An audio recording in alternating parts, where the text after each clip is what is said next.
The World Education Fair 2025's entrance free. Register now. First,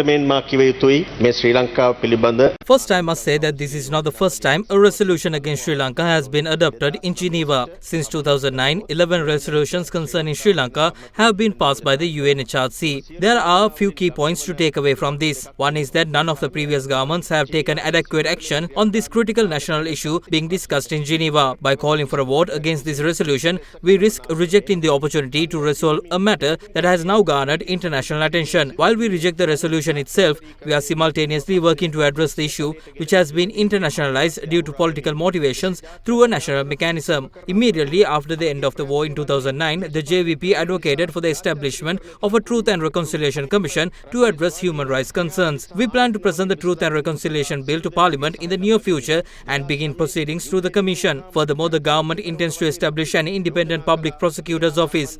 Let me make it clear, these actions are not aimed at war heroes who ended the conflict, nor are they targeting any particular ethnic group in the country. පළවෙනි කාරණාව තමයි ගරු විදේශ කටයුතු ඇමතුමා, why are you deceiving the world? You haven't said a word about the provincial council election in your statement.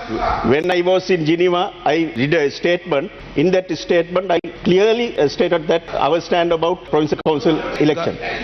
I'd like to begin by referring to recent World Bank reports about this government. Currently, 1 in every 4 families in Sri Lanka live in poverty. You claim that the cost of living would come down within 6 months. Government officials were hopeful when they were told that salaries would increase within the same period. However, the president now seems to be acting in contradiction to those statements. The government also said it would reduce electricity tariffs by 33%. But now, within just a few days, there are plans to increase electricity tariffs by 6.8%. Is this good news for the people? We can't implement everything in the manifesto immediately after coming into power. We must operate based on priorities. Poverty didn't emerge overnight, nor did it begin in the past year. We inherited a country in disarray, a country damaged by the previous administration. As a new government made up of people who've never held power before, we've already taken significant steps to protect the democracy of this nation. Facts regarding the Geneva resolution were presented in this house. We heard that 43 out of 47 countries spoke positively about Sri Lanka and our national policies. If that's the case, my question is, if we rejected the resolution, why couldn't we convert those supportive countries into actual votes? If the issues described by the opposition were really affecting the people to that extent, we would have seen them on the streets by now in every industry. But that is not the case. The public is hopeful and supports the government's ongoing initiatives. Nothing the opposition claimed has come true. Now we must ask, who was telling the truth, us or you?